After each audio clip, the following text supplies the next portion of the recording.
Hello student, कैसे हैं आप लोग। चलिए आज का टॉपिक बिना टाइम वेस्ट किए हुए हम लोग अब स्टार्ट करने जा रहे हैं। जैसे कि मैं आपको बता दूं कि पिछले वीडियो में मैंने बोला था कि क्लास 10th का लाइव प्रोसेस का वन शॉट वीडियो मैं लेके आऊंगा। बच्चों, अभी तक आप उस वीडियो पे कमेंट करके ये नहीं बताए कि लेके आना है या नहीं आना है, फिर भी मैं आपके लिए आज वन शॉट वीडियो कम समय में ज्यादा कंटेंट के साथ आपके लिए लेके आया हूं। देखेंगे बच्चों, जिस तरीके से हम लोग लाइव प्रोसेस का वन शॉट वीडियो कर रहे हैं, बाकी वीडियोस को भी वन शॉट्स के रूप में हम लोग आगे करते रहेंगे, ठीक है। लेकिन उससे पहले आपको वीडियो पे अपना दिल खोल कर प्यार दिखाना होगा।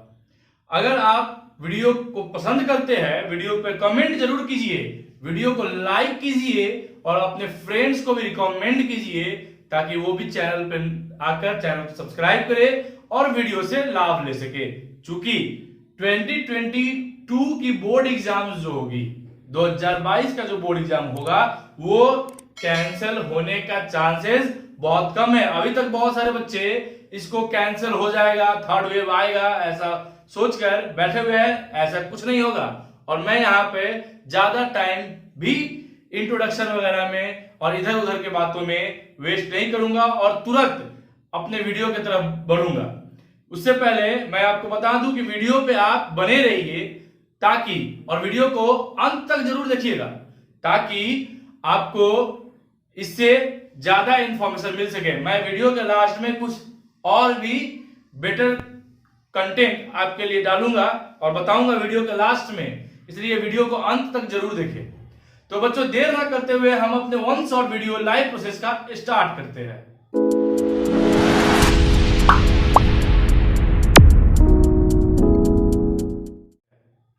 मैं हूं आपका मेंटर सूरज वर्मा और आप देख रहे हैं हमारा चैनल द टारगेट।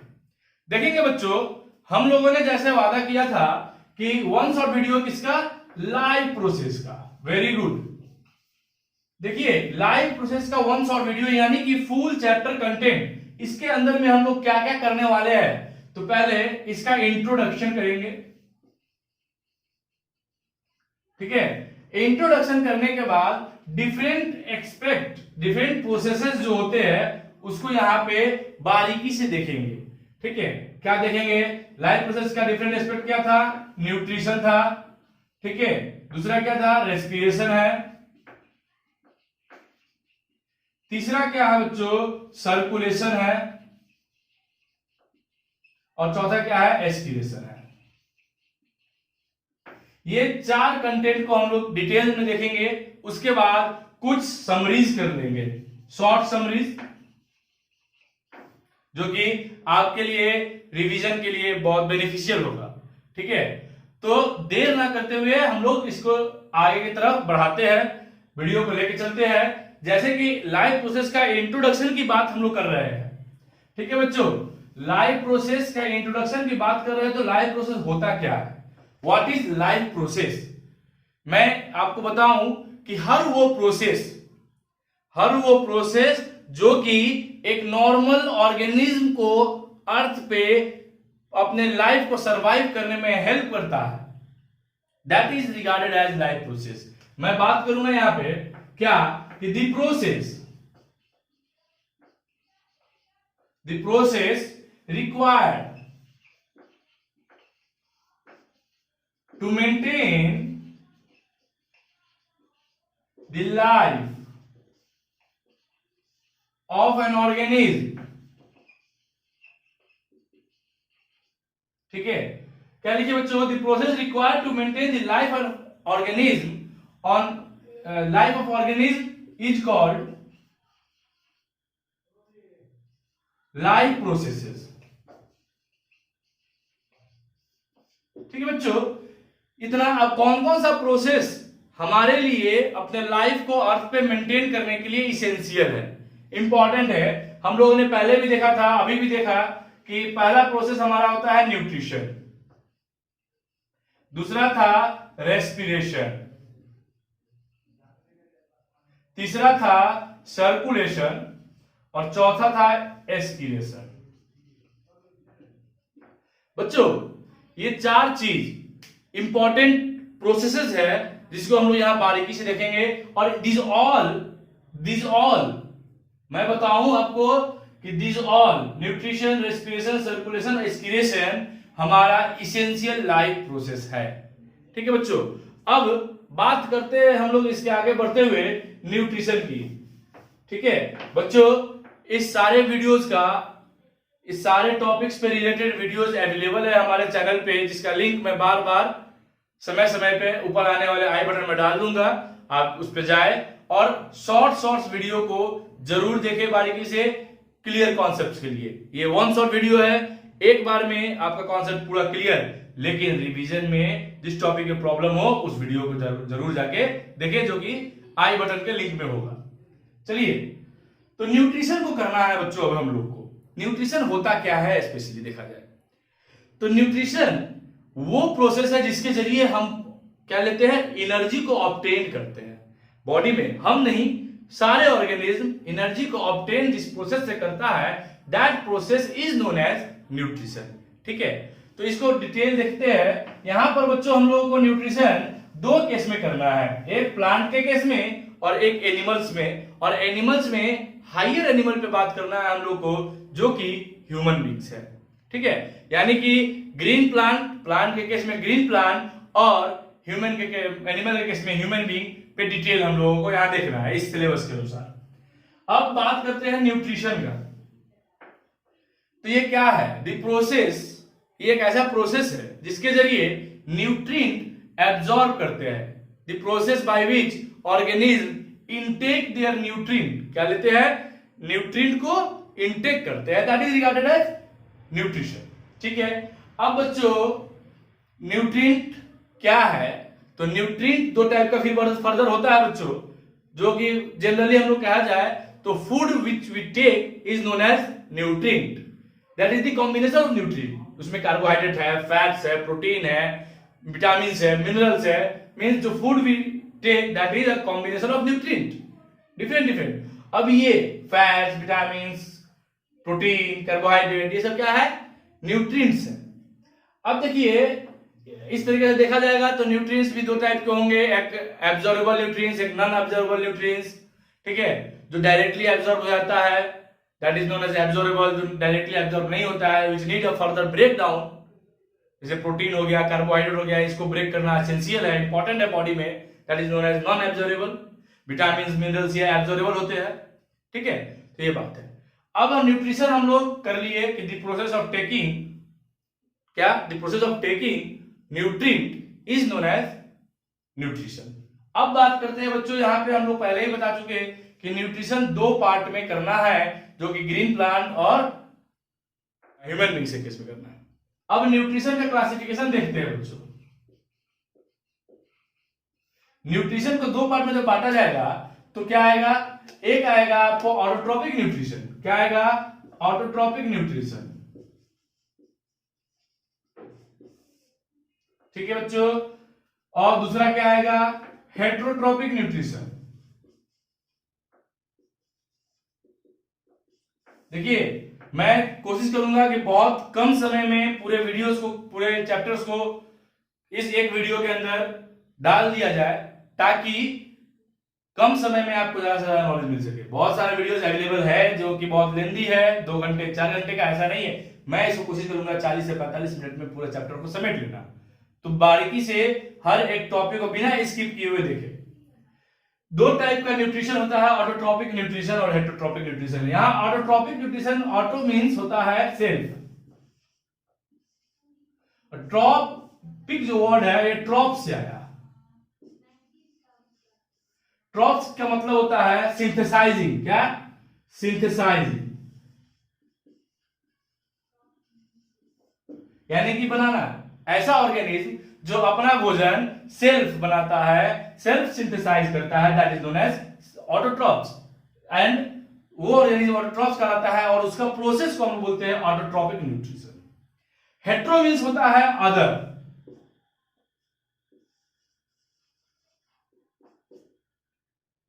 और tropic means again synthesising, means कोई दूसरा सिंथेसाइज कर रहा है, means indirectly we can say that heterotrophics means organism which depends on other. क्या है? Organism which depends on other, depends on another. अब किस पे डिपेंड्स होगा? सारा ऑर्गेनिज्म, हम लोगों को यहाँ पे एनिमल्स में, ह्यूमन बीइंग पे बात करना है, और जो भी है ये सारा क्या है? हेटेरोट्रॉपिक ऑर्गेनिज्म है। तो हेटेरोट्रॉपिक जब डिपेंडेंट होता है दूसरे में, किस पे होगा? जो खुद से बना लेता है भोजन उस पे डिपेंडेंट होगा अल्टीमेटली। तो डिपेंड्स कहां करता है? ऑटोट्रॉप्स। हेटेरोट्रॉप्स डिपेंड करता है ऑटोट्रॉप्स में। आया समझ में? यानी कि ऑटोट्रॉप्स क्या है? सेल्फ सिंथेसाइजिंग जो ऑर्गेनिज्म है, that is known as autotrophs, and the process is known as autotrophic nutrition, and the organism which depends on other for their nutrition is known as heterotrophs, and it depends ultimately on autotrophs. अब बात करते हैं बच्चों, अब क्या बात करेंगे, देखेंगे इस जगह क्या देखना है बच्चों? तो ऑटोट्रॉपिक न्यूट्रिशन की बात करते हैं।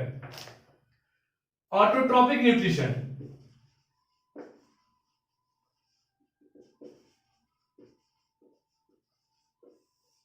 ऑटोट्रॉपिक न्यूट्रिशन क्या है देखेंगे। अभी बताया कि सेल्फ सिंथेसाइजिंग के लिए कुछ मटेरियल्स चाहिए होता है। क्या मटेरियल्स चाहिए होता है बच्चों? तो प्लांट्स को भी फूड बनाने के लिए रॉ मटेरियल चाहिए होता है। रॉ मटेरियल जो कि क्या है? पहला है हमारा रॉ मटेरियल बच्चों CO2, दूसरा है H2O। अब देखिए कुछ कंडीशंस होना चाहिए, ग्रीन प्लांट भी, कुछ कंडीशन ऐसा होना चाहिए कि प्लांट भी अपना न्यूट्रिशन के लिए जो मटेरियल ले रहा है उसको यूटिलाइज कर सके। तो कंडीशंस क्या है? कंडीशन नंबर 1 कि प्रेजेंस क्या होना चाहिए? पहला चीज कंडीशन होना चाहिए, ये कंडीशन होगा, क्या होगा कि पहला क्लोरोफिल प्रेजेंट होना चाहिए। दूसरा क्या होगा? सनलाइट का प्रेजेंस होना चाहिए बच्चों।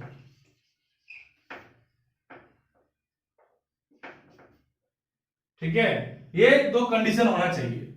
अब ये दोनों कंडीशन, एक चीज बारीकी से हम लोग देख रहे हैं, ध्यान से देखना है, ये दोनों कंडीशन जो है बच्चों, ये किस प्लांट में होगा? ग्रीन प्लांट में अवेलेबल होगा।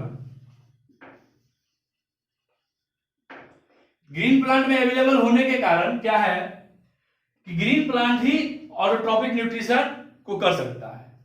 अब ये दोनों मटेरियल को यूटिलाइज करता है, फूड रॉ मटेरियल है, इसी को लेकर बनाता है। जैसे हम लोग खाना बनाते हैं तो डिफरेंट रॉ मटेरियल्स लाते हैं और प्रिपेयर करते हैं, उसी तरीके से ग्रीन प्लांट भी कार्बन डाइऑक्साइड और वाटर को यूटिलाइज करके अपना फूड प्रिपेयर करता है।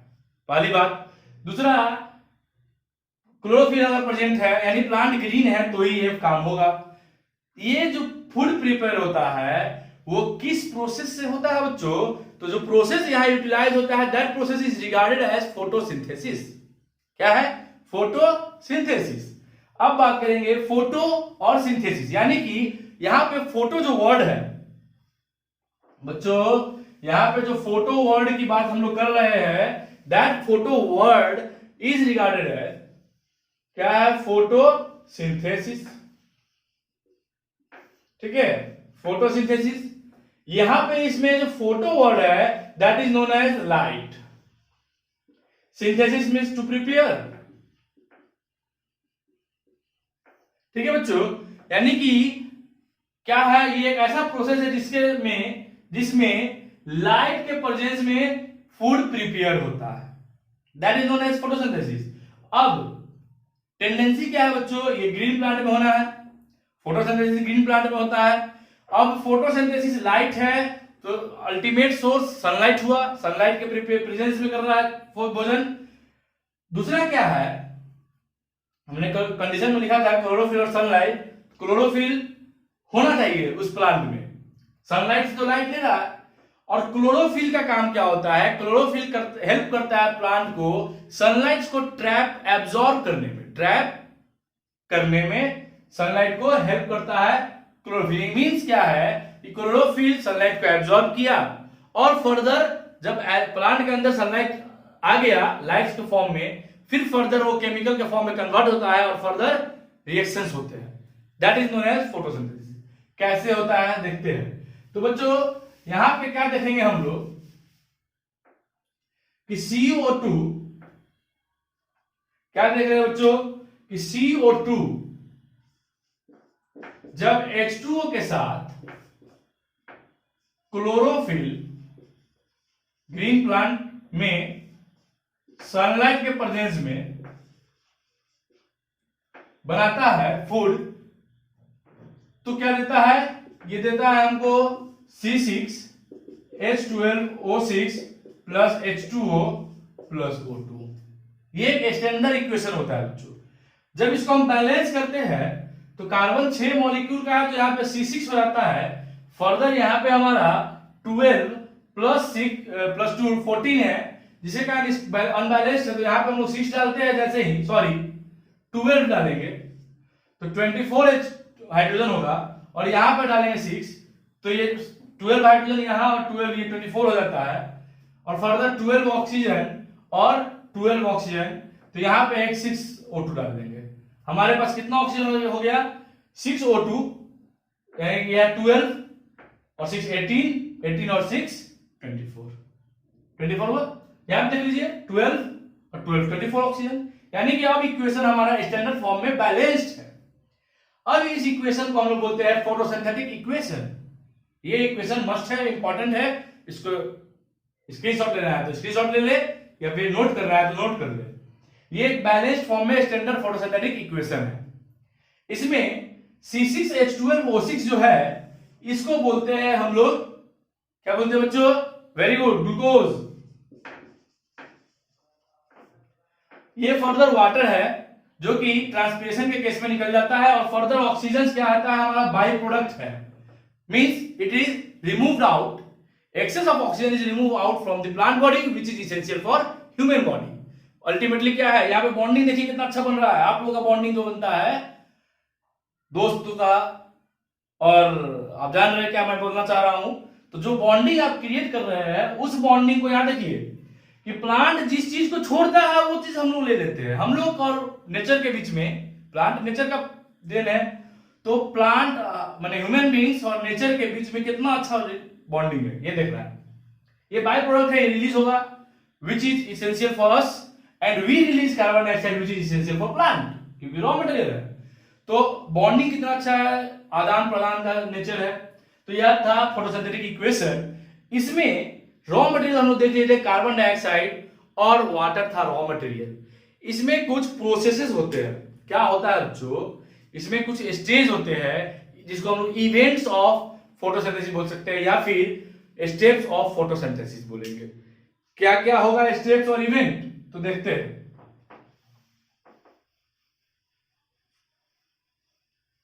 बच्चों रिवीजन करना मत भूलिएगा क्योंकि समय बहुत जल्दी निकल रहा है। अभी जब आप वीडियो देख रहे होंगे तो पता नहीं आपका एग्जाम बहुत नजदीक आ गया होगा, इसलिए समय निकलता है तो रिवीजन करते ही रहिए।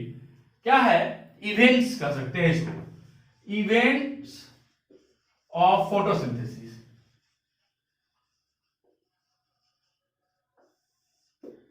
इवेंट्स ऑफ फोटोसिंथेसिस की बात कर रहे हैं बच्चों हम लोग। तो क्या है कि कौन कौन सा इवेंट, तो पहला क्या करता है, प्लांट सनलाइट को एब्जॉर्ब कर रहा है, तो एब्जॉर्प्शन ऑफ सनलाइट होगा,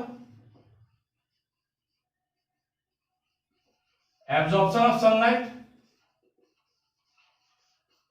ठीक है। दूसरा क्या है, जब सनलाइट एब्जॉर्ब कर लेता है तो जो वाटर होता है प्लांट के बॉडी में, जो कि रूट की मदद से लिया एब्जॉर्ब किया जाता है, उसका स्प्लिटिंग होता है, उसके मॉलिक्यूल्स का स्प्लिटिंग, यानी हाइड्रोजन टूटता है और ऑक्सीजन टूटता है। That is known as splitting of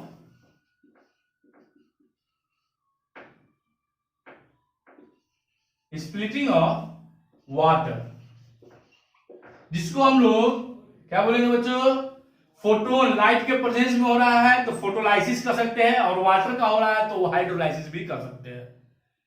तो फोटोलाइसिस ऑफ वाटर यानी कि हाइड्रोलाइसिस करते हैं, हाइड्रोलाइसिस ऑफ वाटर भी कर सकते हैं बच्चों। हाइड्रोलाइसिस ऑफ वाटर हो गया जहां पे ऑक्सीजन, वाटर, ठीक है, वाटर मॉलिक्यूल लिख सकते हैं बच्चों, इसमें कोई दिक्कत नहीं है। इसके बाद तीसरा क्या इवेंट होता है, स्प्लिटिंग ऑफ वाटर मॉलिक्यूल्स हो गया। तीसरा क्या होगा कि तीसरा होगा बच्चों formation of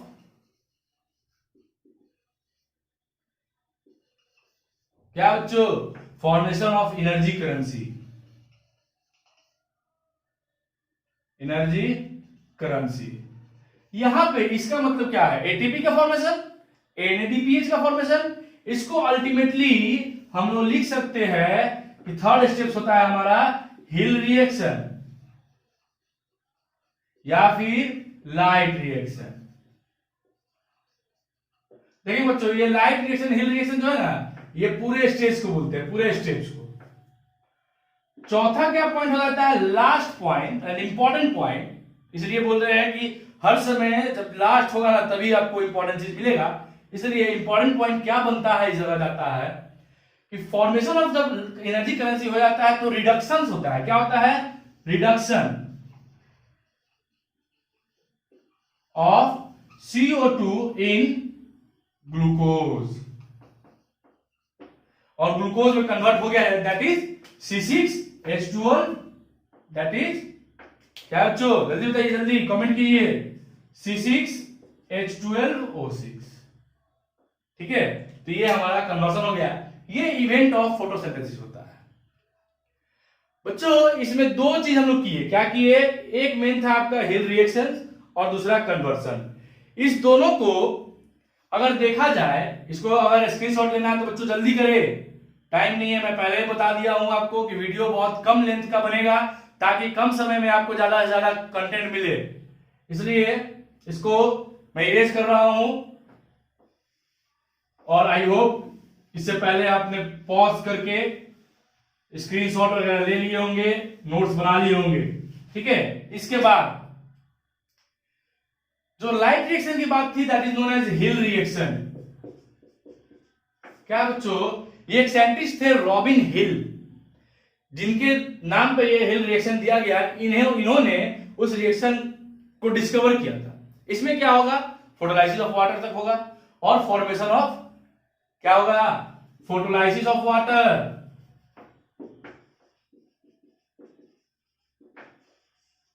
photolysis of water और formation of energy currency, formation of energy currency. पहला, दूसरा क्या है वो, एटीपी एंड NADPH। ये हिल रिएक्शंस में हुआ।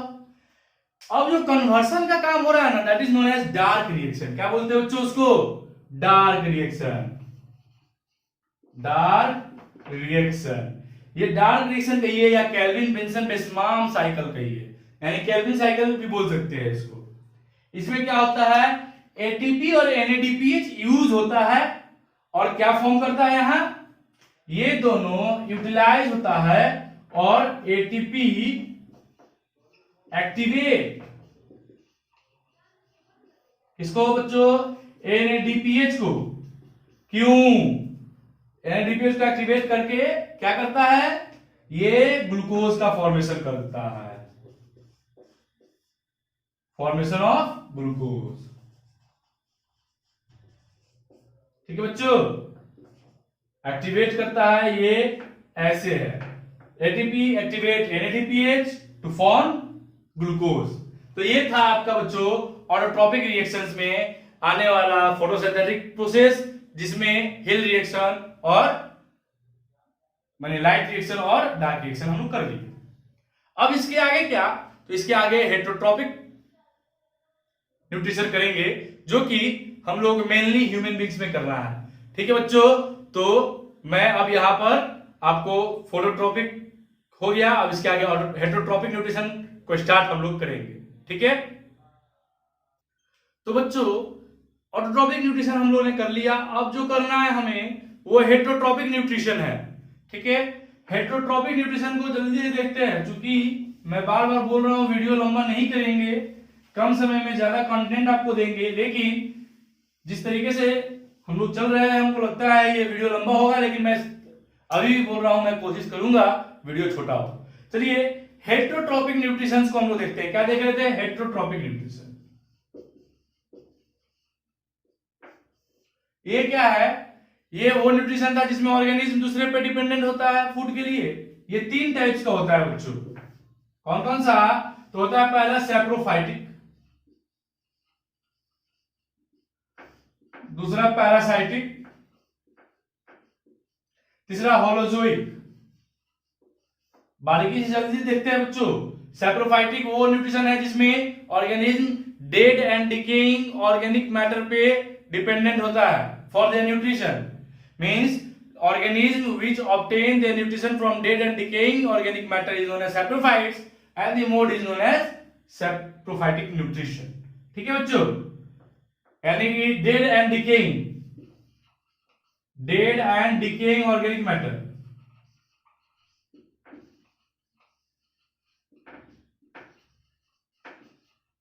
पैरासाइटिक क्या है बच्चों? पैरासाइटिक मींस ऑर्गेनिज्म और डिपेंडेंट ऑन अदर तो है क्योंकि ये हेटेरोट्रॉपिक न्यूट्रिशन का है बच्चों, बट बाय अटैचिंग इटसेल्फ और remaining inside the body of an organism. क्या है, कैसे न्यूट्रिशन लेता है? एक ऑर्गेनिज्म दूसरे के बॉडी पे अटैच होकर, जैसे कि मॉस्किटो लेता है, हमारे बॉडी में बैठता है, अपना न्यूट्रिशन लेता है वो, या फिर ऑर्गेनिज्म उस और दूसरे ऑर्गेनिज्म के बॉडी के अंदर सरवाइव करके, जैसे कि हमारे बॉडी में टेपवर्म सब है, ओम्स है हमारे बॉडी में, तो वो कैसा न्यूट्रिशन हो गया? Parasitic nutrition. जो ऑर्गेनिज्म हमारे ऊपर डिपेंडेंट है, यानी दूसरे ऑर्गेनिज्म के ऊपर डिपेंडेंट होता है, उसको पैरासाइट्स बोलते हैं, और जिस ऑर्गेनिज्म से वो अपना न्यूट्रिशन लेता है उसको होस्ट बोलते हैं। यहां तक बात हो गई। अब बात करते हैं होलोजोइक न्यूट्रिशन का। होलोजोइक न्यूट्रिशन बच्चों वो न्यूट्रिशन है जिसमें ऑर्गेनिज्म कॉम्प्लेक्स ऑर्गेनिक न्यूट्रिएंट, मतलब क्या है, कार्बोहाइड्रेट, फैट, विटामिन सब एक में मिक्स और तब लेता है। बॉडी में जाने के बाद वो ब्रेक डाउन होता है और सेपरेट होते हैं, फर्दर एब्जॉर्ब होता है। उस टाइप के न्यूट्रिशन को हम बोलते हैं holozoic nutrition. The organism which obtain complex organic nutrient and further digest to make it simpler once is known as holozoic nutrition. ठीक है बच्चों, आ रहा है समझ में? चलिए, वेरी गुड। मेनली बच्चों हमने बताया कि हेटेरोट्रॉपिक न्यूट्रिशन एनिमल में जो करेंगे हम लोग बच्चों, वो ह्यूमन बीइंग के ऊपर करना है। That is human being follow holozoic nutrition. कौन सा न्यूट्रिशन बच्चों? Holozoic nutrition. इसमें क्या होता है? Human being follow 5 steps. कौन कौन सा? पहला इंजेशन,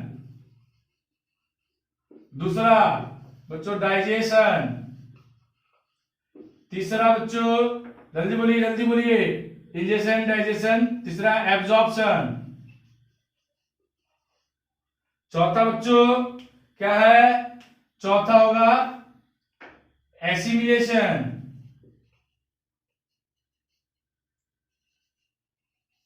पांचवा होता है बच्चों एस्किलेशन यानी इजेशन। ठीक है, पांचवा इजेशन। ठीक है बच्चों, इसको एक एक लाइन में देख लेते हैं, सुन लेते हैं। क्या है बच्चों? Ingestion, process of taking food inside the body, that is known as ingestion. फिर further the process of break down of food into simpler one, that is known as digestion. Further क्या है बच्चों? Absorption, absorbing the digestive nutrient, assimilation, transporting, circulating the nutrient, absorb nutrient to different body parts, and then the waste material which is generated after digestion is removed out from the body। उसको body से बाहर remove करना है, that is known as egestion। ये 5 process. Human being में digestion का प्रक्रिया जो होता है बच्चों, स्टार्ट कहां करता है? माउथ में। एंड कहां होता है बच्चों? स्मॉल इंटेस्टाइन में।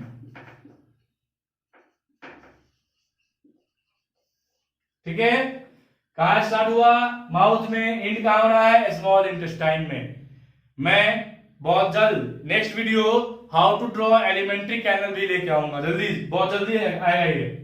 तो उसमें पता चल जाएगा कि स्टमक कहां होता है, स्मॉल इंटेस्टाइन कहां है, लार्ज इंटेस्टाइन कहां होगा, इसके डिफरेंट पार्ट्स कौन कौन से होते हैं, सारा। तो इंजेक्शन ले लिए बच्चों। इंजेक्शन सिर्फ था प्रोसेस लेना, बाद बाकी डाइजेशन देखते हैं। तो डाइजेशन कहां स्टार्ट होता है? डाइजेशन कहां होता है बच्चों? डाइजेशन होता है हमारा स्टार्ट्स माउथ में और एंड होता है स्मॉल इंटेस्टाइन में, ठीक है। और ये माउथ से स्मॉल इंटेस्टाइन तक जाने के क्रम में डिफरेंट पार्ट्स में डाइजेशन होते हैं, जैसे कि स्टमक होता है जहां पे डाइजेशन होते हैं प्रोटीन्स का, फिर फर्दर स्मॉल इंटेस्टाइन में डाइजेशन होता है।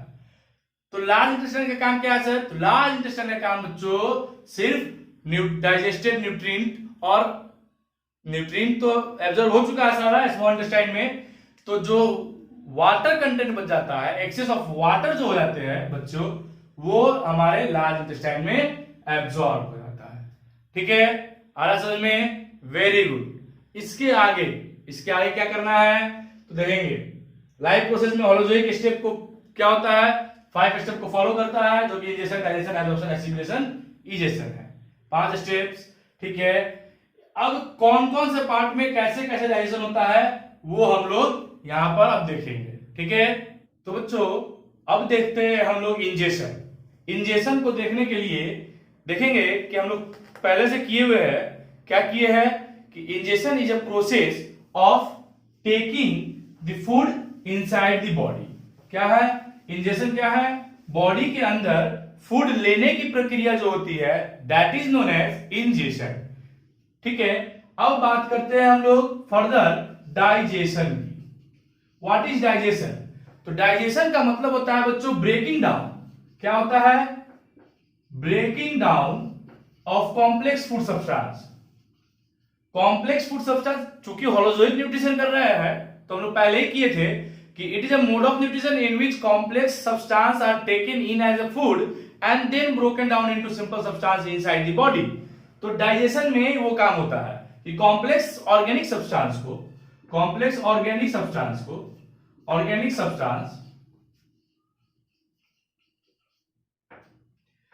क्या होता है? कन्वर्टेड। ये कन्वर्ट होता है किसमें?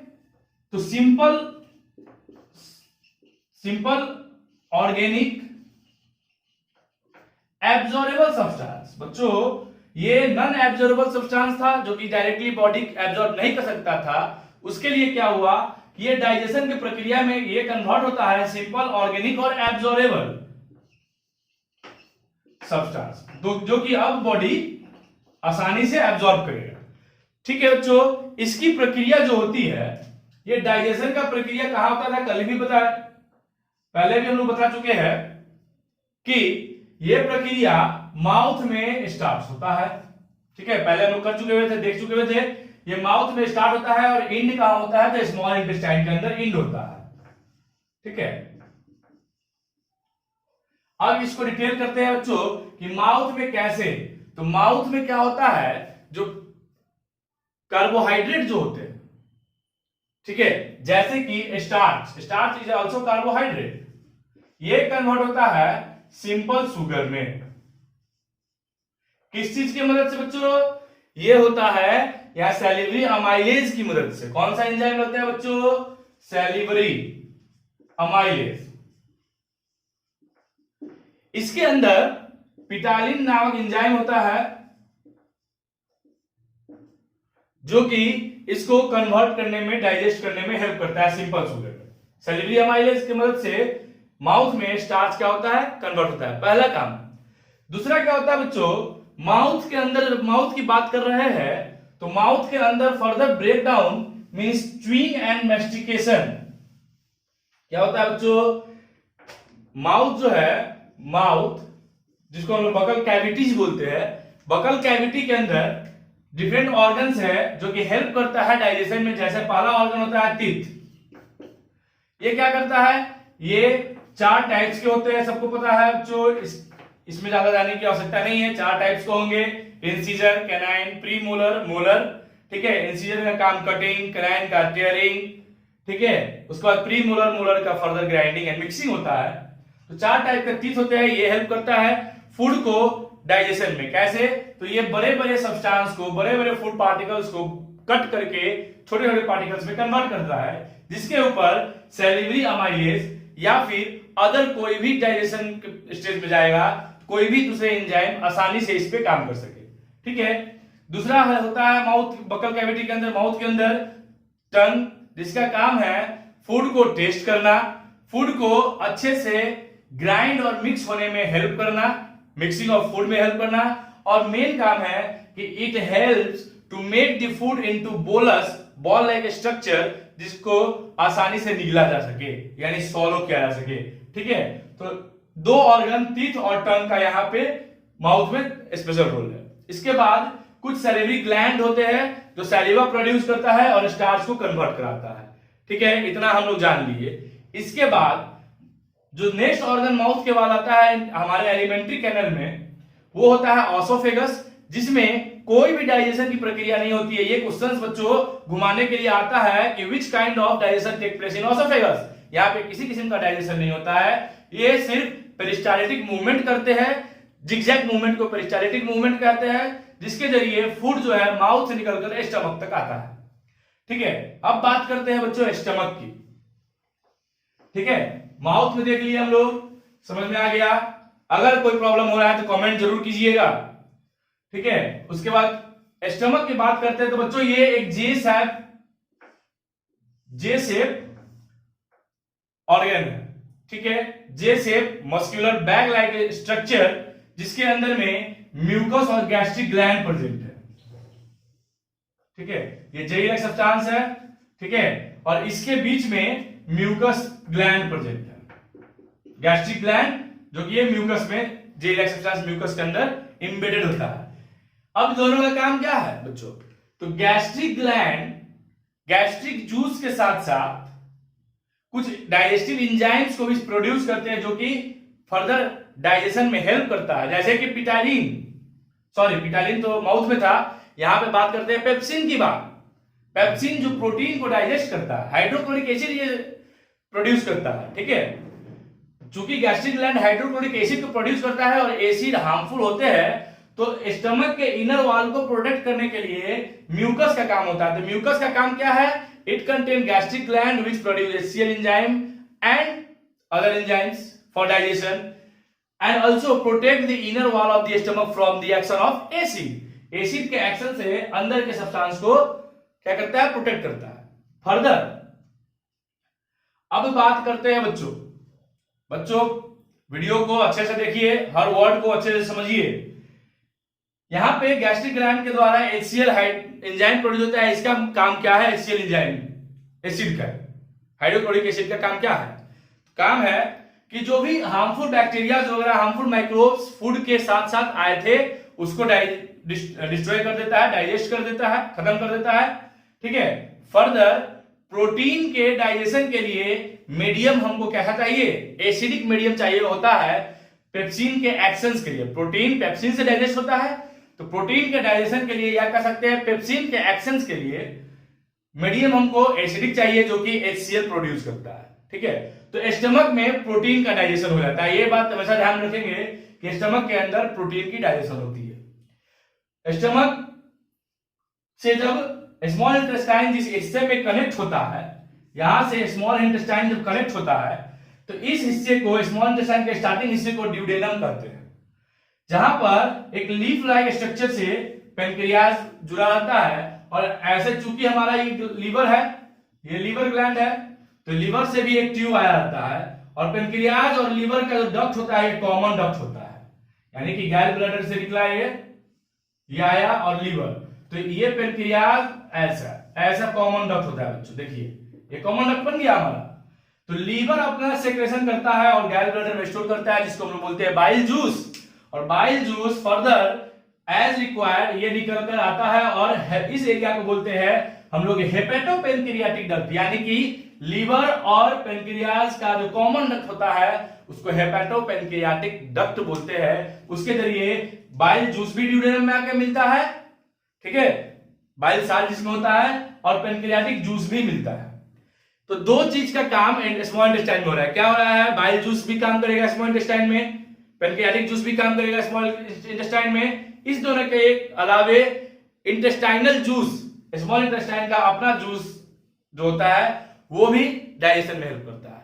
यहां पे क्या है बच्चों? पेनक्रियाटिक जूस में ट्रैप्सिन लाइपेज होता है, जो कि पेप्सिन जब डाइजेस्ट होता है, माने प्रोटीन जब डाइजेस्ट करता है पेप्सिन के द्वारा, तो वो एमिनो एसिड का फॉर्मेशन करता है। ठीक है, वो कब फॉर्मेशन होता है? जब उस पर ट्रैप्सिन काम हो जाता है। मतलब क्या है डाइजेशन का, देख लीजिए, सीधा सीधा फंडा। क्या फंडा है बच्चा? देखेंगे कि प्रोटीन जो है ये पेप्टोन्स में बदलता है। किस चीज में? पेप्टोन्स में। इस पेप्टोन्स पे पेनक्रियाटिक जूस से ट्रैप्सिन लगता है, तो ये कन्वर्ट होता है एमाइनो एसिड में।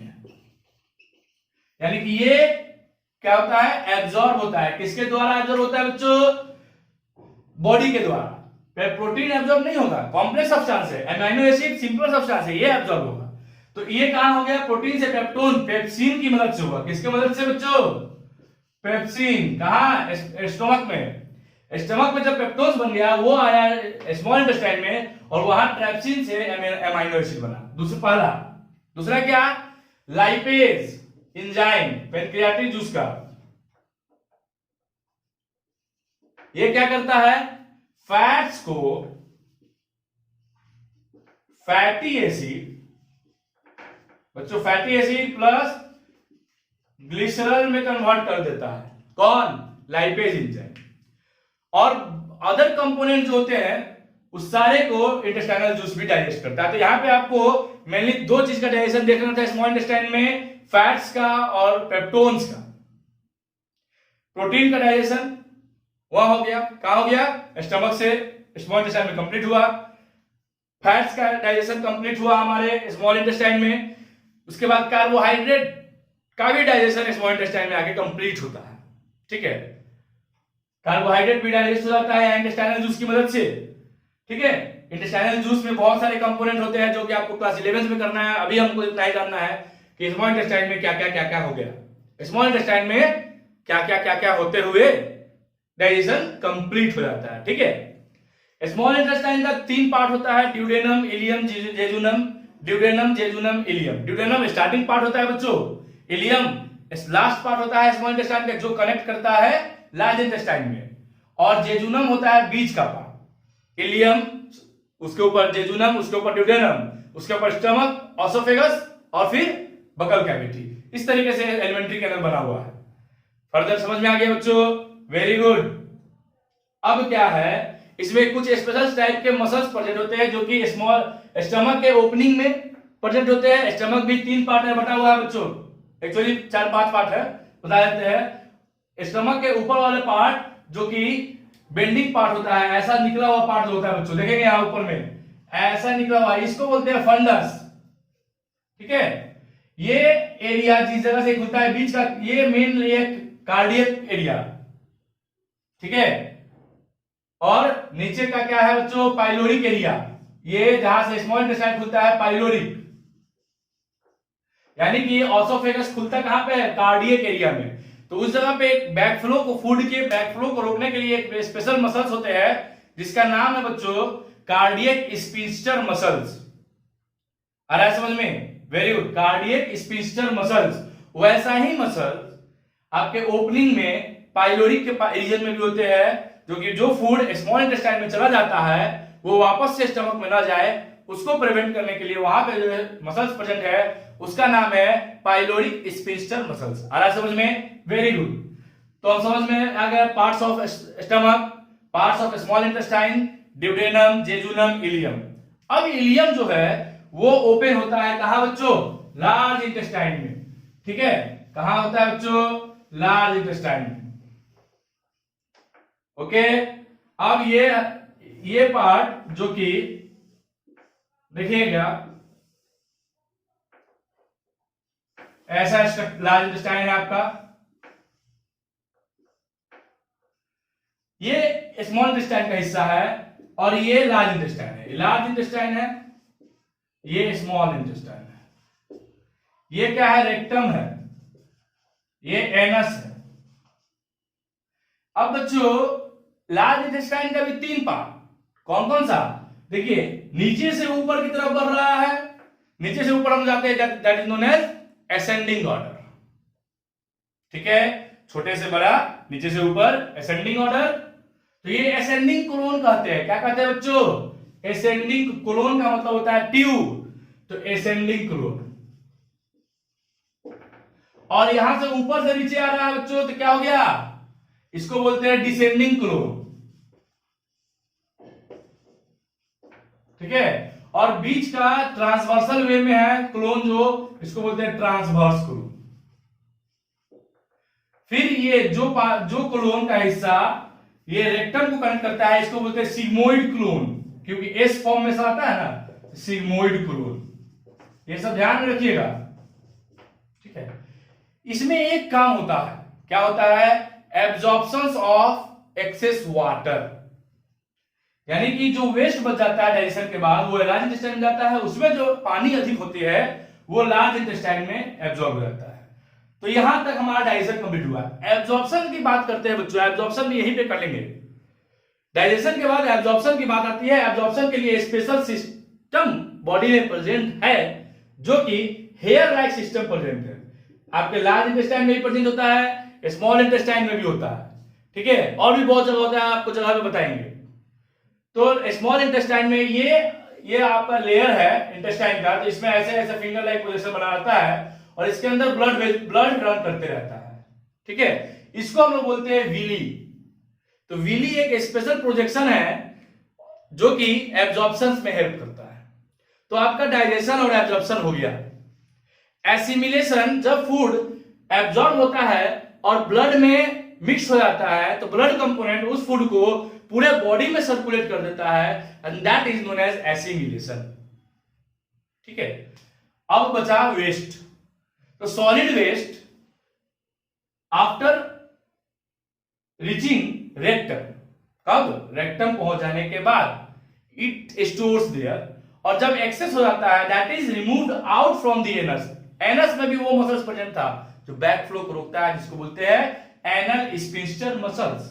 तो वो एनस के थ्रू बॉडी से बाहर रिमूव हो जाता है, दैट इज नोन एज, क्या बच्चों, जल्दी से कमेंट कीजिए, क्या बोलते हैं उसको, इजेशन। Very good. अब बात करते हैं न्यूट्रिशन की। बात हम लोग कर चुके। अगर बच्चों आपको बता दें, यहां पे स्मार्ट बोर्ड है नहीं, तो हमको सारा कंटेंट आपको बोर्ड पे बना बना के बताना पड़ रहा है, इसलिए वीडियो थोड़ा लंबा बन रहा है। ठीक है, और आप लोगों के लिए ज्यादा ये बना बना के जब बताते हैं तो ज्यादा बेनिफिशियल होता है। ठीक है, तो इसके आगे थोड़ा सा वीडियो शॉर्ट करने के लिए थोड़ा फास्ट चलना होगा, तेजी में चलना होगा बच्चों। तो उसके लिए हम लोग क्या कर रहे हैं कि न्यूट्रिशन खत्म होने के बाद तुरंत हम लोग अब रेस्पिरेशन चालू कर लेते हैं। ठीक है, कहीं पे किसी टॉपिक में कोई भी प्रॉब्लम होगा, आप बेझिझक कमेंट करें। ठीक है, कमेंट करके अपने क्यूरीज को डालें, हम आपका आंसर जितना जल्दी हो सके उतना जल्दी देने का कोशिश करेंगे। तो बच्चों, इस सब के बाद न्यूट्रिशन कंप्लीट होता है, रेस्पिरेशन देख लेते हैं।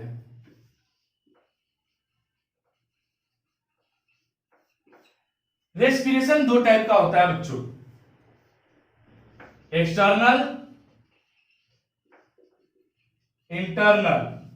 ठीक है, एक्सटर्नल क्या है बच्चों, जिसको हम लोग ब्रीथिंग भी बोलते हैं, और इसको सेल्यूलर रेस्पिरेशन। ठीक है, ब्रीथिंग क्या है बच्चों, फिर बता दीजिए जल्दी से, यहीं पे डिफरेंस कर लेते हैं, देखेंगे जल्दी से। क्या है ब्रीथिंग, एक्सचेंज ऑफ गैस,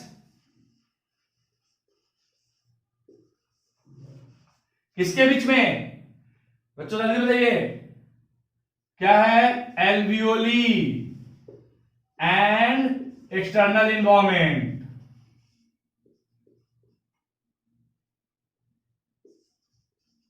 आया समझ में। सेल्यूलर रेस्पिरेशन क्या है, सेल्यूलर रेस्पिरेशन बच्चों इसको कह सकते हैं एक्सचेंज किसके बीच में, exchange between blood and cell, या फिर इसको छोड़ दीजिए, एक्सचेंज को करके ये बहुत हाई लेवल जाएगा आपके लिए, ऐसा होता है लेकिन बहुत हाई लेवल जाएगा। यहां पे एक्सटर्नल इन्वायरमेंट और बॉडी के बीच में एल्वियोली बैठा देते हैं, हाई लेवल नहीं बनाएंगे इसको, बहुत आपके लिए सिंपल बनाएंगे। बॉडी और एक्सटर्नल इन्वायरमेंट के बीच में जब एक्सचेंज ऑफ गैसेज होते हैं that is known as breathing. और ब्रेक डाउन क्या बच्चों, break down of food inside cell is called cellular respiration. ठीक है बच्चों, इसमें energy is not absorb released, energy is not released, यहां एनर्जी रिलीज्ड। ठीक है बच्चों, इतना समझ में आ गया डिफरेंस, मेन डिफरेंस ये था। अब बात करते हैं रेस्पिरेशन इन प्लांट की बात कर लेते हैं, पहले थोड़ा सा है इसलिए जल्दी से प्लांट कर लेंगे, फिर हम लोग ह्यूमन बींग हैं। जब भी एनिमल की चर्चा करेंगे तो हम लोग ह्यूमन बींग की चर्चा करेंगे, ठीक है बच्चों, because human beings are social animal. आया समझ में? तो प्लांट की बात करते हैं। प्लांट भी गैसेस एक्सचेंज करता है, क्या करता है, CO2 इनटेक करता है, लेता है, ये प्लांट बॉडी है, और रिलीज क्या करता है, O2, एक्सचेंज ऑफ गैसेस हो गया। ठीक है, और सेल्यूलर रेस्पिरेशन भी होता है इसमें। प्लांट को भी अपने डिफरेंट मेटाबॉलिक एक्टिविटी को करने के लिए एनर्जी चाहिए, और वो एनर्जी कब मिलेगा, जो फूड होगा वो ब्रेक डाउन करेगा, तब जो ग्लूकोज ये बनाता है, जब वो ब्रेक करेगा तो एनर्जी रिलीज करेगा। फिर उसके लिए क्या चाहिए होता है, O2 की आवश्यकता होती है। इसलिए कहा जाता है, क्या कहा जाता है बच्चों, जब फोटोसिंथेसिस नहीं हो रहा होता है, means during the night time, plant के नीचे, पेड़ पौधे के नीचे सोना बैठना नहीं चाहिए। ठीक है, आ रहा समझ में? चलिए, तो इस तरीके से प्लांट रेस्पायर कर लिया। रेस्पिरेटरी ऑर्गन्स प्लांट का क्या होगा, लीफ होगा, लीव्स, रूट, हेयर, लेंटिकल्स। ठीक है, these are the respiratory organs जिसके जरिए प्लांट रेस्पायर करता है। तो एक जनरल कॉन्सेप्ट समझ में आ गया प्लांट के लिए। चलिए अब आगे बढ़ते हैं एनिमल पर। ठीक है, तो एनिमल पे जाते हुए ये देखेंगे कि डिफरेंस देख चुके थे, और एनिमल के लिए जो रेस्पिरेटरी ऑर्गन है बच्चों, वो क्या है, लंग्स है। ठीक है, ये हमारा रेस्पिरेटरी ऑर्गन है। इसके अंदर डिफरेंट पार्ट्स होते हैं। कौन कौन सा पार्ट, तो हम लोग ऐसे जान लीजिए कि कौन कौन से पार्ट के थ्रू बॉडी, वही बात है, ऑक्सीजन को एब्जॉर्ब करता है, कार्बन डाइऑक्साइड को रिलीज करता है, सेम चीज है। क्या है पाथ, तो देखेंगे नोज, ठीक है, नेसल पैसेज, ठीक है बच्चों, नेसल पैसेज के बाद क्या है, जल्दी बताइए, very good, cavity, nasal cavity. फिर वो एयर कहां जाएगा, इपिग्लोटिस। फिर कहां कहां कहां, जल्दी बताइए, फेरेंक्स, फिर लैरिंक्स। अब बताइए बच्चों, ट्रैकिया, बहुत आसान है, जल्दी जल्दी जल्दी जल्दी, ट्रैकिया से जल्दी बोलिए, ब्रोंकस, ब्रोंकस से ब्रोंकियोल्स, ब्रोंकियोल से एल्वियोली, एल्वियोली से ब्लड, ब्लड से बॉडी पार्ट्स। आया समझ में? कार्बन, इस तरीके से ऑक्सीजन बॉडी क्या करता है, एब्जॉर्ब करता है। ठीक है, कार्बन डाइऑक्साइड भी इसी पार्ट से निकलेगा, बॉडी पार्ट से ब्लड में मिक्स होगा, ब्लड से एल्वियोली में, एल्वियोली से ब्रोंकियोल्स, ब्रोंकियोल्स से ब्रोंकस, ब्रोंकस से ट्रैकिया, ट्रैकिया से लैरिंक्स, लैरिंक्स से फेरेंक्स, फेरेंक्स से एपिग्लोटिस, एपिग्लोटिस से nasal cavity, nasal passage nose. Then environment, external environment. आया समझ में बच्चों? Very good. तो ये पाथ था जिसके जरिए बॉडी गैसेस को लेता है और रिलीज करता है। जल्दी से इसका स्क्रीनशॉट ले लीजिए, ये बहुत इंपॉर्टेंट है, स्क्रीनशॉट ले लिए, वेरी गुड। अब इसके आगे देखते हैं। ठीक है बच्चों, इसके आगे क्या है, क्या देखना है सर हमको, कुछ नहीं देखना है, देखेंगे जो दिखाएंगे हम वो है कि ब्रेक डाउन ऑफ ग्लूकोज कैसे होता है। फूड तो बॉडी में गया, सेल उसको एब्जॉर्ब कर लिया, क्योंकि डाइजेशन के बाद ग्लूकोज सिंपल सब्सटेंस मिला, सिंपल ही जानते हैं हम लोग। वो जब बॉडी में हमारा गया तो वो एनर्जी कैसे रिलीज करेगा, ये एक्सटर्नल रेस्पिरेशन देखे। अब इंटरनल रेस्पिरेशन देखते हैं। इसके लिए बॉडी में डिफरेंट एक्टिविटीज, केमिकल रिएक्शंस होते हैं जो क्रेब्स साइकिल्स वगैरह बोलते हैं, ग्लाइकोलाइसिस, क्रेब्स साइकिल, जो कि आपके लेवल से बाहर है, नहीं देखना है। अभी जो देखना है ये सिंपल पाथ देखना है कि pathway for break down of glucose inside the body. pathways for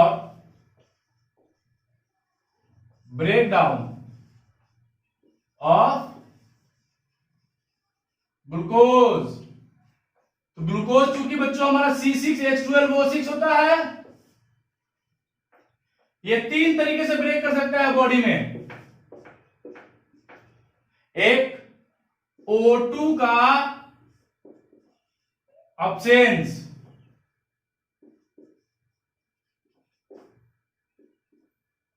जब ऑक्सीजन नहीं होगा तब क्या होगा बच्चों, जल्दी बताइए।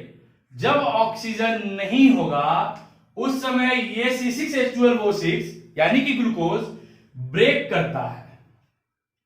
कैसे ब्रेक करेगा बच्चों, इसको एक चीज जान लीजिए कि ये C6H12O6 जब सेल के अंदर घुसता है तो सेल के साइटोप्लाज्म में क्या कन्वर्ट होता है, तो ये कन्वर्ट हो जाता है पाइरूविक एसिड में,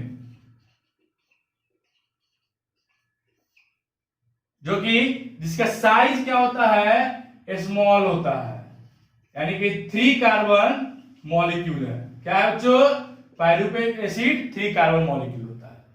वो फर्दर एनर्जी रिलीज करने के लिए माइटोकॉन्ड्रिया और डिफरेंट ऑर्गेनेल्स के अंदर जाता है। एनर्जी तो माइटोकॉन्ड्रिया रिलीज करता है सर, हाँ, माइटोकॉन्ड्रिया के अंदर जाता है। और जब ऑक्सीजन उसको नहीं मिलेगा, यानी कि ऐसा ऑर्गेनिज्म जो कि ईस्ट, मान लीजिए ना ये ईस्ट में ऑक्सीजन नहीं मिलता है, तो ग्लूकोज कन्वर्ट किस चीज में होगा, ये होगा बच्चों इथेनॉल में प्लस CO2। ऐसा में कार्बन डाइऑक्साइड एंड इथेनॉल। अगर लैक होगा, O2 लैक, कमी होगी O2 की, तो ये किसी से ब्रेक करेगा बच्चों, lactic acid and carbon dioxide.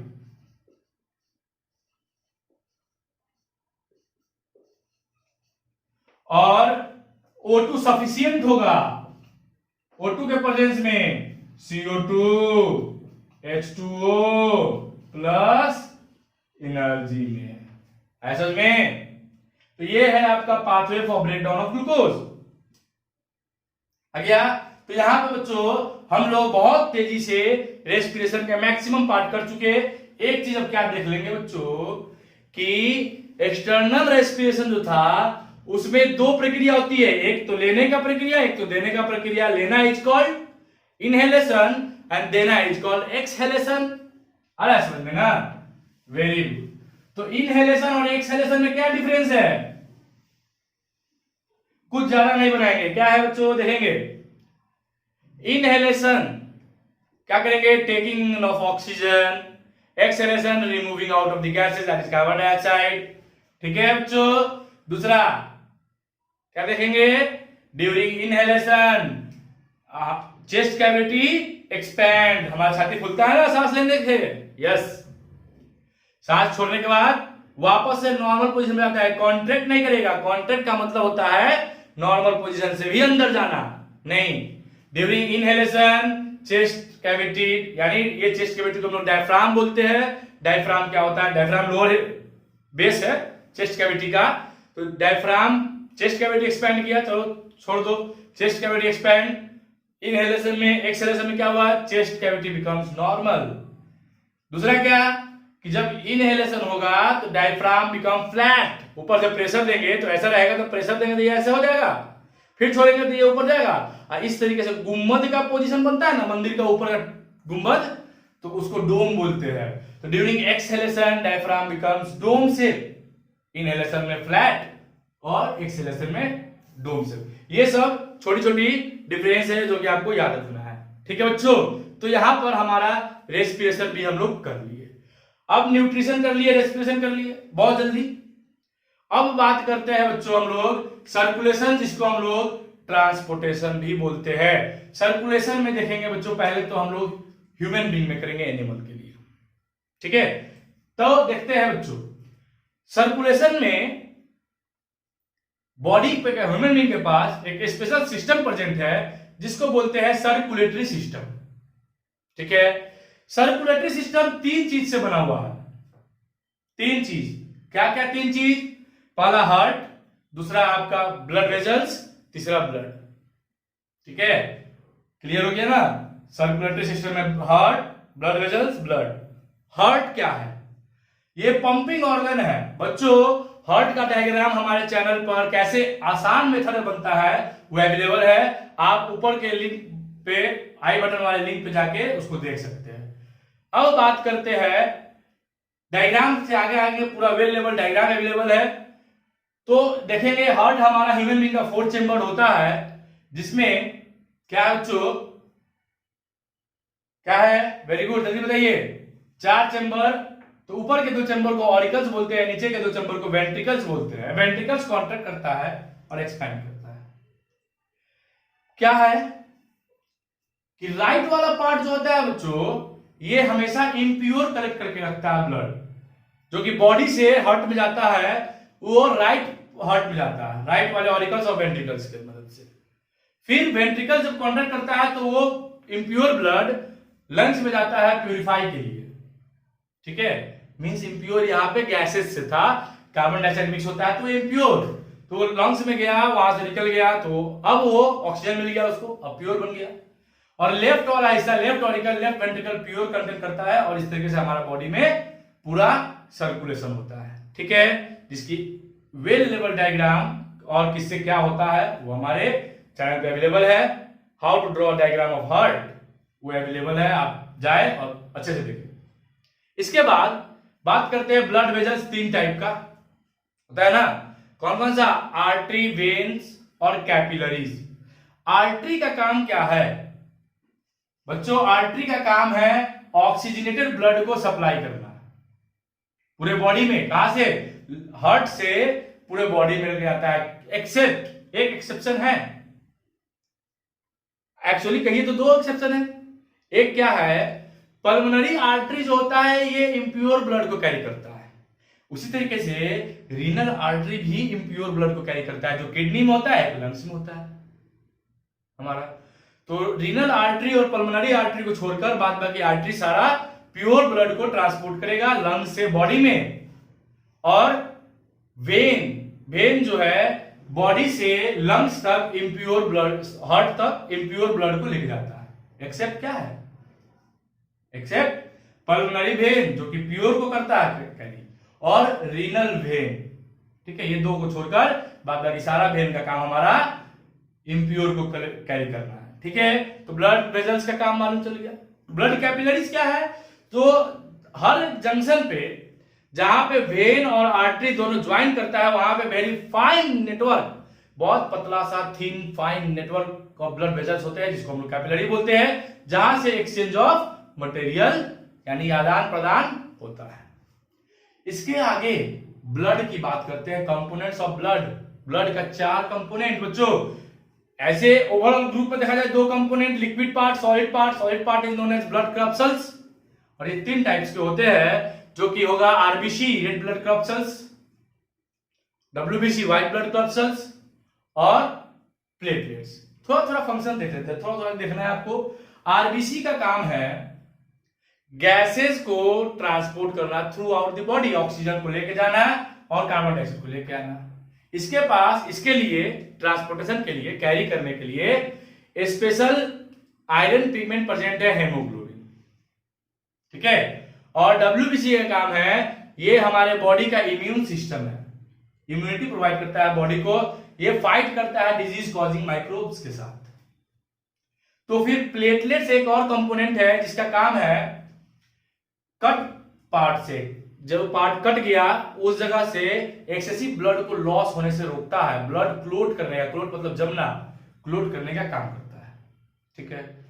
बचा 95% कंपोनेंट होता है वाटरी पार्ट, जिसको हम लोग प्लाज्मा बोलते हैं। ठीक है, तो ये 5% में ब्लड कनेक्शन, 95% में लिक्विड कंपोनेंट। तो ये था हमारा ब्लड। अब यही ब्लड क्या करता है, हमारे पूरे बॉडी में सर्कुलेट करता है। इसके लिए इसको क्या बोलते हैं, सर्कुलेटरी टिश्यू। ठीक है, blood connective tissue, connective tissue के रूप में ये काम करता है। ठीक है, तो यहां तक हमको क्या हो गया। अब बात करते हैं ट्रांसपोर्टेशन इन प्लांट की बात करते हैं। प्लांट में ट्रांसपोर्ट करने के लिए दो चीज बच्चों, लिक्विड कंपोनेंट में वाटर को ट्रांसपोर्ट करने के लिए सॉइल से लेकर जहां फोटोसिंथेसिस होता है वहां तक पहुंचाने का काम जाइलम का है। तो जाइलम जाइलम लेके जाता है और लीफ में जब फोटोसिंथेसिस हो जाता है, फूड प्रोड्यूस हो जाता है, तो उस फूड को पूरे बॉडी में सर्कुलेट करने का काम, लेके पहुंचाने का काम होता है जो टिश्यू का, उसको बोलते हैं फ्लोएम टिश्यू। इस तरीके से पूरे ट्रांसपोर्टेशन होता है। इससे दो चीज आती है बच्चों। क्या बात आती है कि जो transportation of food, prepared food material through out the body जो होता है ना, उसको बोलते हैं हम लोग ट्रांसलोकेशन। क्या है, process of transporting prepared food through out the body inside the plant is called translocation. और क्या है बच्चों, एक इसी से मिलता जुलता वर्ड आपको ट्रांसपीरेशन का सुनने को मिलता है। ट्रांसपीरेशन क्या है, ये फेनोमेना है जिसके जरिए प्लांट के बॉडी से वाटर का लॉस होता है in the form of water vapour. और जब लॉस होता है तो उस लॉस को फुलफिल करने के लिए रूट से प्लांट वाटर को एब्जॉर्ब करता है। ठीक है, तो ट्रांसपीरेशन ट्रांसलोकेशन भी समझ में आ गया। यहां पर आपका सर्कुलेशन और ट्रांसपोर्टेशन भी खत्म हो गया। आ गया समझ में? Very good. दो चीज है बच्चों, इजेशन और एस्किरेशन में डिफरेंस देख लीजिए। Egestion the word use for the removal of solid component from the body, वहीं पे एस्किरेशन लिक्विड कंपोनेंट जिसमें यूरिया का मात्रा अधिक होता है, जो कि बॉडी के लिए हार्मफुल है, उसके रिमूवल की बात करेंगे जब लिक्विड कंपोनेंट के रिमूवल की, तो वो एस्किरेशन में। लिक्विड कंपोनेंट के रिमूवल के लिए, एस्किरेशन के लिए बॉडी में एक स्पेशल सिस्टम, एस्किरेटरी सिस्टम प्रेजेंट है, जिसका लिंक मैं ऊपर आने वाले आई बटन में डाल दूंगा। इसका डायग्राम कैसे बनेगा और किस पार्ट का क्या फंक्शन है वो अवेलेबल है वहां पे। ठीक है, मैं बताऊंगा। वन पेयर किडनी होता है जो कि 2 इन नंबर है, 2 यूरेटर है। ठीक है, 2 यूरेटर ट्यूब जो कनेक्ट करता है किडनी को यूरिनरी ब्लैडर से, उसको यूरेटर बोलते हैं, और एक यूरेथ्रा जिसके जरिए बॉडी से वेस्ट रिमूव हो जाता है। तो ये एस्किरेटरी सिस्टम प्रेजेंट है। किडनी के अंदर फिल्टर करने के लिए भी स्पेशल सिस्टम प्रेजेंट है जिसको नेफ्रॉन बोलते हैं, यानी कि filtration structural and functional unit of kidney is known as nephron. Nephron का भी डायग्राम कैसे बनाते हैं ये हमारे चैनल पे अवेलेबल है, और इसको आप लोगों का भरपूर प्यार भी मिला हुआ है। आप जाके वहां पे देखें, बहुत अच्छे से समझ में आएगा। ठीक है, उसका भी लिंक मैं नीचे तो दिया ही हुआ है डिस्क्रिप्शन में, और ऊपर आई बटन में भी डालने की कोशिश करूंगा, मैं कर दूंगा। ठीक है, अब क्या है बात कि इसकी कंपोनेंट को देखिएगा तो 5% अदर कंपोनेंट और 95% इसमें भी लिक्विड कंपोनेंट होता है, 5% यूरिया प्रेजेंट होते हैं। ठीक है, अरे समझ में ना। मैक्सिमम वाटर यूरिन का भी कंसंट्रेशन का क्या है प्रेजेंट, वाटर है। द रिमेनिंग में अमाइनो एसिड, ग्लूकोज का प्रेजेंट होता है। ये सब रिमेनिंग 5% के अंदर ही प्रेजेंट होता है। तो बॉडी से इसके रिमूवल के लिए जो प्रोसेस होता है that is known as excretion. ठीक है, the process of removal of harmful substance from the body is known as excretion. Different organ में क्या होता है, वेस्ट जनरेट होता है मेटाबॉलिक एक्टिविटी के द्वारा, और वो सारा कलेक्ट होता है जब किडनी ब्लड को फिल्टर करता है। फिल्टर कर लेने के बाद उसमें से जो वेस्ट होता है उसको यूरिनरी ब्लैडर में यूरेटर की मदद से भेज देता है। वहां पे वो स्टोर होता है until a person feel urge to pass out। तब तक स्टोर रहता है जब तक किसी आदमी को प्रेशर ना महसूस हो रिमूव करने के लिए। ठीक है, तो इस तरीके से removal of waste is known as excretion, the liquid waste.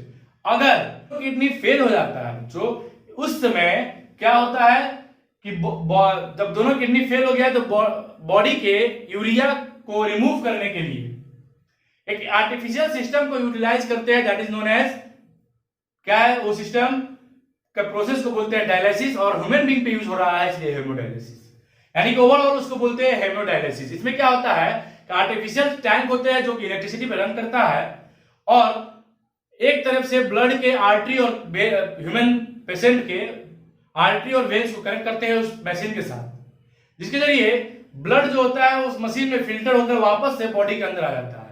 तो इस पूरे प्रोसेस को हम लोग हेमोडायलिसिस बोलते हैं। इसको भी अच्छे से एक्सप्लेन किया हुआ है चैनल पर। मैं इसलिए ये इस तरह बोल रहा हूं बच्चों कि आपको लग रहा हो कि मैं नहीं पढ़ा रहा हूं, ऐसा नहीं है। वीडियो बहुत लंबा जा रहा है, इसलिए ये आप लोगों को मैं ओवरऑल कॉन्सेप्ट देते हुए आगे जा रहा हूं।